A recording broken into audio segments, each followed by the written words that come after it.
जय जी। राजेश जी। राधा वल्लभ श्री हरि। जी राधा वल्लभ श्री हरिवंश महाराज जी। महाराज जी, आप कहते हैं कि वृंदावन के दो स्वरूप हैं, भौतिक और एक भीतरी।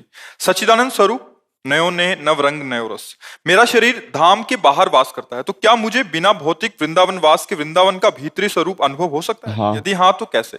नाम जप करो, वृंदावन ब्रज 84 कोस की रज ले जाओ, जैसे गिरिराज जी की परिक्रमा, वृंदावन की कहीं की भी रज, वो सब भगवत स्वरूप। रोज स्नान के बाद रज लगाओ शरीर में, और ठाकुर का चरणामृत, बिहारी जी, राधा वल्लभ एकत्रित कर लो। हम मांगो जाके तुम रोज एक ढक्कन चरणामृत, और खूब नाम जप करते रहो, और अंदर से भाव करो कि वृंदावन धाम हमारा जीवन, हमारा प्राण है।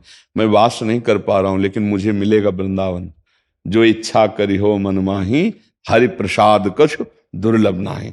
ऐसे उपासक को वृंदावन स्वीकार कर लेता है, पर रज शरीर में लगनी चाहिए। ये बात पकड़ लेना, अगर पकड़ लिए तो समझ लो कि भगवान की विशुद्ध कृपा हो गई। नहीं तो केवल सुनने मात्र से बात नहीं बनती, सुन के उसको आचरण में। रोज वृंदावन की शरीर में रज लगावे, चरणामृत पिए। चरणामृत बहुत सामर्थ्यशाली है, समझ नहीं पा रहे लोग। अकाल मृत्यु हरणम, सर्व व्याधि विनाशनम, श्री कृष्ण पादोदकम पीत्वा पुनर्जन्म न विद्यते। रोज चरणामृत पान करने वाला भगवत प्राप्त हो जाएगा। नाम जप क्या भगवान का अमृत है, नामामृत, चरणामृत।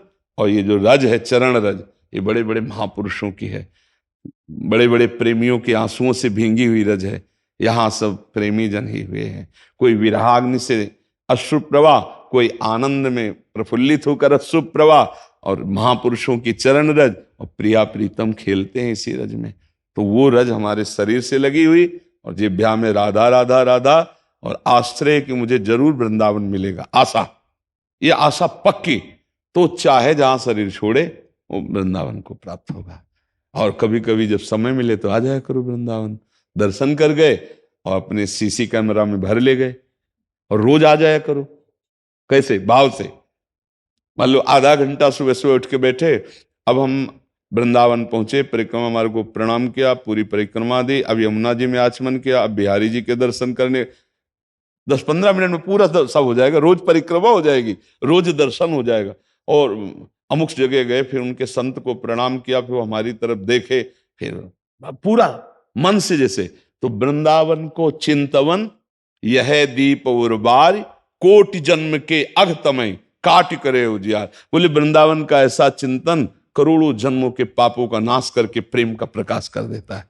समझ गए? और जब प्रेम का प्रकाश होता है तो चिदानंद वृंदावन आंखों में झलकता है। चाहे वो अमेरिका में रहे, चाहे वो हॉलैंड में रहे, चाहे जहां रहे, वो वृंदावन कोई जड़ देश थोड़ी है, जहां चैतन्य घन वृंदावन प्रकाशित हुआ। तो भगवत रसिक जी महाराज कह रहे हैं, हमारे उर वृंदावन और माया काल जहां नहीं व्यापे, जहां रसिक सिर मोर, हमारे उर वृंदावन। और यही प्रकाशित हो जाएगा वृंदावन। समझ रहे? हाँ, खूब नाम जप करो, रज लगाओ, चरणामृत पियो, और भगवद आश्रित होकर कर्तव्य कर्म करो। माता पिता परिवार को सुख देने के लिए धर्म पूर्वक मेहनत करके धन कमाओ। हाँ, जो पद मिले, जो सेवा मिले, भगवान को समर्पित करो। भगवान की सेवा है, पापाचरण ना हो, बढ़िया काम बन जाएगा। ठीक है?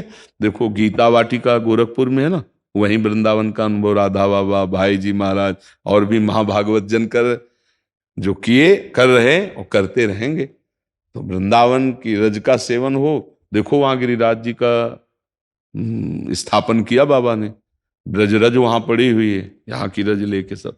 ये तो ये रज का सेवन, चरणामृत सेवन, तो आप वृंदावन वासी ही माने जाओगे, क्योंकि रजोपसेवी हो और वृंदावन की आशा है। तो जिसकी जहां आशा होती वो वहीं जाता है। तो हम जीवन भर आशा रखें वृंदावन वास की, हो भले ना, पर आशा रखने में क्या जाता है। तो आशा पूरी कर देती है लाडली, जो पूरी कर देते हैं। जिनको वृंदा विपिन है, कृपा तिन्हीं की होए, वृंदावन में तबे तो रहन पाइए सोए। हम श्री किशोरी जी से आशा करते रहें, वो पास कर देंगी। तो शरीर रहते या शरीर छूटते, वृंदावन की प्राप्ति हो जाएगी।